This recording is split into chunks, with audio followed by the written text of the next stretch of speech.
This is the reading for day 71 of the year 2022, March the 12th, 2022. I'm reading from the New Living Translation of the Chronological One-Year Reading Bible. Today's scripture is from the book of Deuteronomy. Deuteronomy, chapter 1, starting at verse 1. Heading: Introduction to Moses' First Address. These are the words that Moses spoke to all the people of Israel while they were in the wilderness east of the Jordan River. They were camped in the Jordan River near Sup, between Paran on one side and Tophel, Laban, Hazeroth, and Dijahab on the other. Normally, it takes only 11 days to travel from Mount Sinai to Kadesh Barnea, going by way of Mount Seir, but 40 years after the Israelites left Egypt, on the first day of the 11th month, Moses addressed the people of Israel, telling them everything the Lord had commanded him to say. This took place after he had defeated King Sihon of the Amorites, who ruled in Heshbon, and at Edrei, had defeated King Og of Bashan, who ruled in Ashtaroth. While the Israelites were in the land of Moab, east of the Jordan River, Moses carefully explained the Lord's instructions as follows. Heading: The command to leave Sinai. When we were at Mount Sinai, the Lord our God said to us, "You have stayed at this mountain long enough. It is time to break camp and move on. Go to the hill country of the Amorites and to all the neighboring regions, the Jordan Valley, the hill country, the western foothills, the Negev, and the coastal plain. Go to the land of the Canaanites and to Lebanon, and all the way to the great Euphrates River. Look, I am giving all this land to you. Go in and occupy it, for it is the land the Lord swore to give to your ancestors Abraham, Isaac, and Jacob, and to all their descendants." Heading: Moses appoints leaders from each tribe. Moses continued, "At that time I told you, you are too great a burden for me to carry all by myself.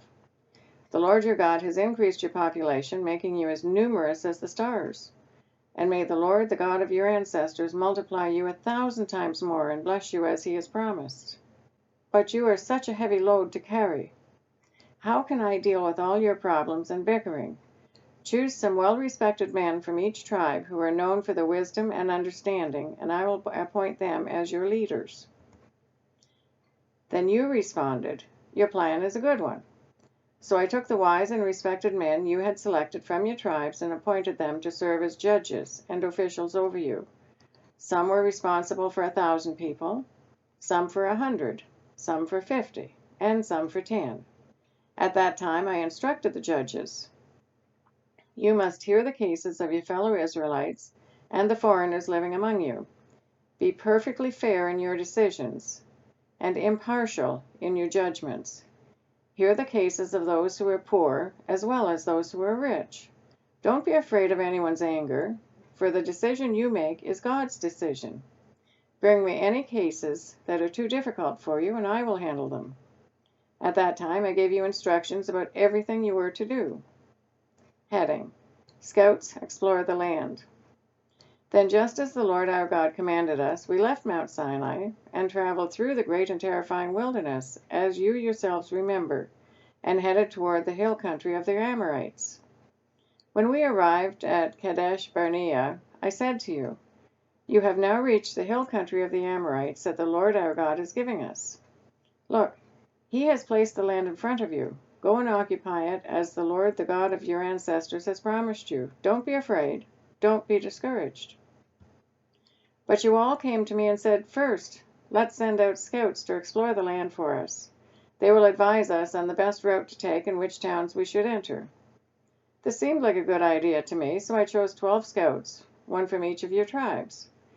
They headed for the hill country and came to the valley of Eshcol and explored it.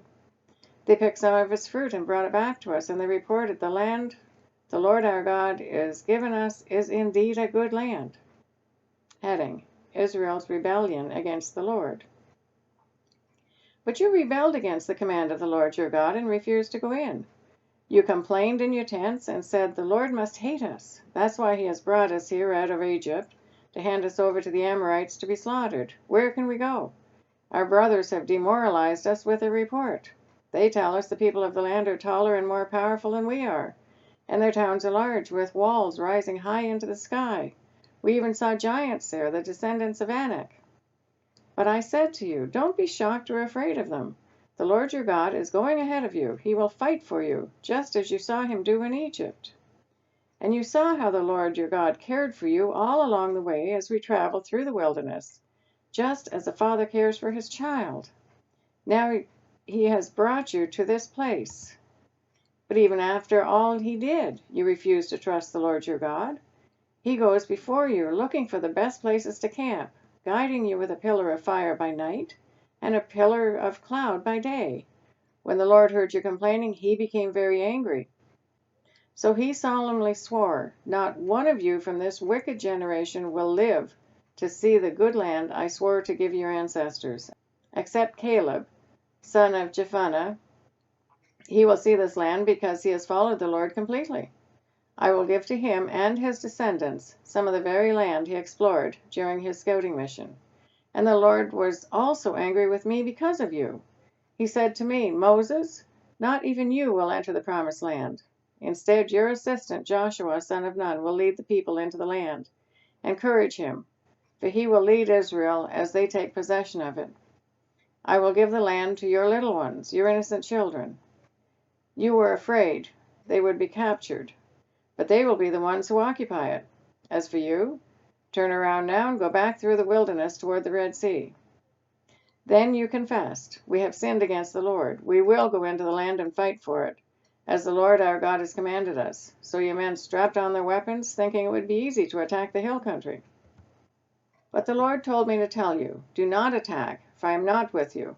If you go ahead on your own, you will be crushed by your enemies. This is what I told you. But you would not listen. Instead, you again rebelled against the Lord's command and arrogantly went into the hill country to fight. But the Amorites who lived there came out against you like a swarm of bees. They chased and battered you all the way from Seir to Hormah. Then you returned and wept before the Lord, but he refused to listen. So you stayed there at Kadesh for a long time. Deuteronomy chapter 2, starting at verse 1. Heading: Remembering Israel's Wanderings. Then we turned around and headed back across the wilderness toward the Red Sea, just as the Lord had instructed me, and we wandered around in the region of Mount Seir for a long time. Then at last the Lord said to me, You have been wandering around this hill country long enough. Turn to the north. Give these orders to the people. You will pass through the country belonging to your relatives, the Edomites, the descendants of Esau who live in Seir. The Edomites will feel threatened, so be careful. Do not bother them, for I have given them all the hill country around Mount Seir as their property, and I will not give you even 1 square foot of their land. If you need food to eat or water to drink, pay them for it, for the Lord your God has blessed you in everything you have done. He has watched your every step through this great wilderness. During these 40 years, the Lord your God has been with you, and you have lacked nothing. So we bypassed the territory of our relatives, the descendants of Esau, who live in Seir. We avoided the road through the Arava Valley that comes up from Elath and Ezion-Geber. Then, as we turned north along the desert route through Moab, the Lord warned us, Do not bother the Moabites, the descendants of Lot, or start a war with them. I have given them Ar as their property, and I will not give you any of their land. A race of giants called the Emites had once lived in the area of Ar. They were as strong and as numerous and tall as the Anakites, another race of giants. Both the Emites and the Anakites are also known as the Rephaites, though the Moabites called them Emites. In earlier times, the Horites had lived in Seir, but they were driven out and displaced by the descendants of Esau, just as Israel drove out the people of Canaan when the Lord gave Israel their land. Moses continued, Then the Lord said to us, Get moving, cross the Zered brook. So we crossed the brook. 38 years passed from the time we first left Kadesh Barnea until we finally crossed the Zered brook. By then, all the men old enough to fight in battle had died in the wilderness, as the Lord had vowed would happen. The Lord struck them down until they had all been eliminated from the community. When all the men of fighting age had died, the Lord said to me, "Today you will cross the border of Moab at Ar, and enter the land of the Ammonites, the descendants of Lot. But do not bother them or start a war with them. I have given the land of Ammon to them as their property, and I will not give you any of their land." That area was once considered the land of the Raphites who lived there, though the Ammonites called them Zamzumites. They were also as strong and numerous and tall as the Anakites, but the Lord destroyed them so the Ammonites could occupy their land.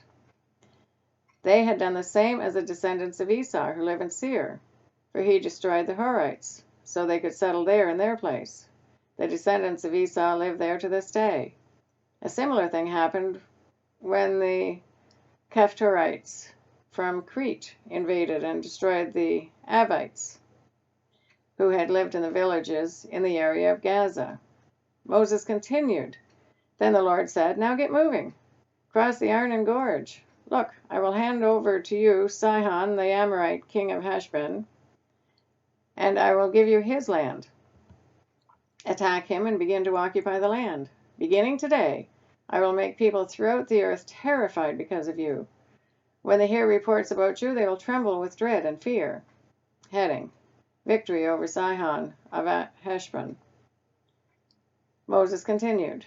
From the wilderness of Kedemoth, I sent ambassadors to King Sihon of Heshbon with this proposal of peace. "Let us travel through your land.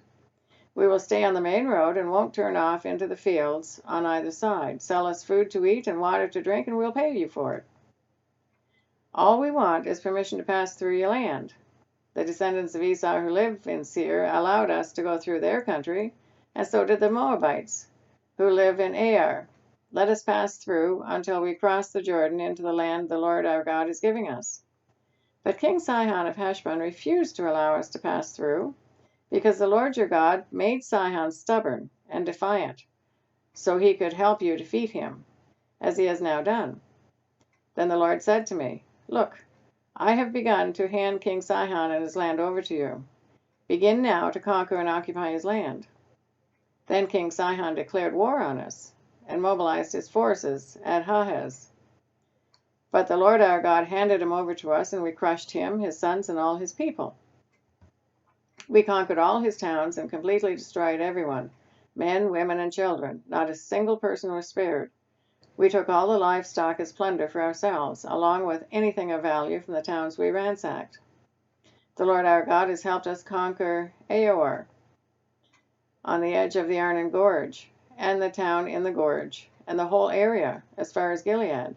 No town had walls too strong for us. However, we avoided the land of the Ammonites, all along the Jabbok River, and the towns in the hill country, all the places the Lord our God had commanded us to leave alone.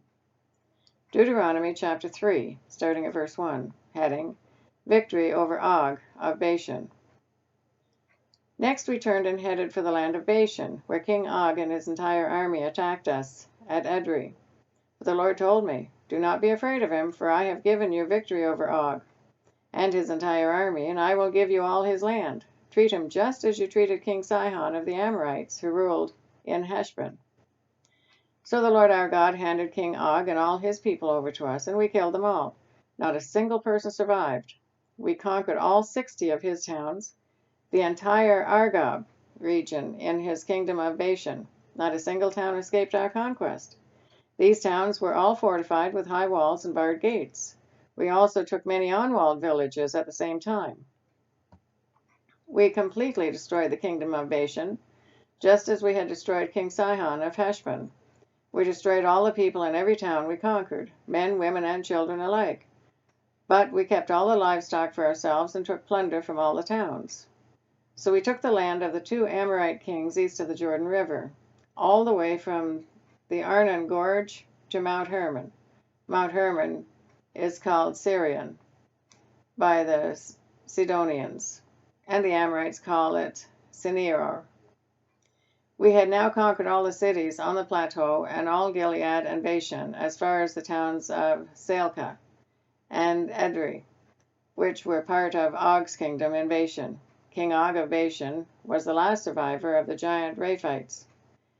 His bed was made of iron and was more than 13 feet long and 6 feet wide. It can still be seen in the Ammonite city of Reba. Heading: Land Division east of the Jordan. When we took possession of this land, I gave the tribes of Reuben and Gad the territory beyond Eor, along the Ornan Gorge, plus half the hill country of Gilead and its towns. Then I gave the rest of Gilead and all of Bashan, Og's former kingdom, to the half-tribe of Manasseh. This entire Argob region of Bashan used to be known as the land of the Rephites. Jair, a leader from the tribe of Manasseh, conquered the whole Argob region in Bashan, all the way to the border of the Geshurites and Maachites.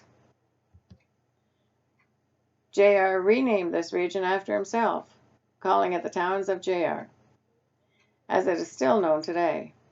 I gave Gilead to the clan of Machir, but I also gave part of Gilead to the tribes of Reuben and Gad. The area I gave them extended from the middle of the Arnon Gorge to the south of the Jabbok River, on the Ammonite frontier. They also received the Jordan Valley all the way from the Sea of Galilee down to the Dead Sea, with the Jordan River serving as their western boundary. To the east were the slopes of Pisgah. At that time I gave this command to the tribes that would live east of the Jordan: although the Lord your God has given you this land as your property, all your fighting men must cross the Jordan ahead of your Israelite relatives, armed and ready to assist them. Your wives, children, and numerous livestock, however, may stay behind in the towns I have given you. When the Lord has given security to the rest of the Israelites, as he has to you, and when they occupy the land the Lord your God is giving them across the Jordan River, then you may all return here to the land I have given you. That is the reading for day 71 of 2022. God bless each and every one of you, and may God be with you until we meet again.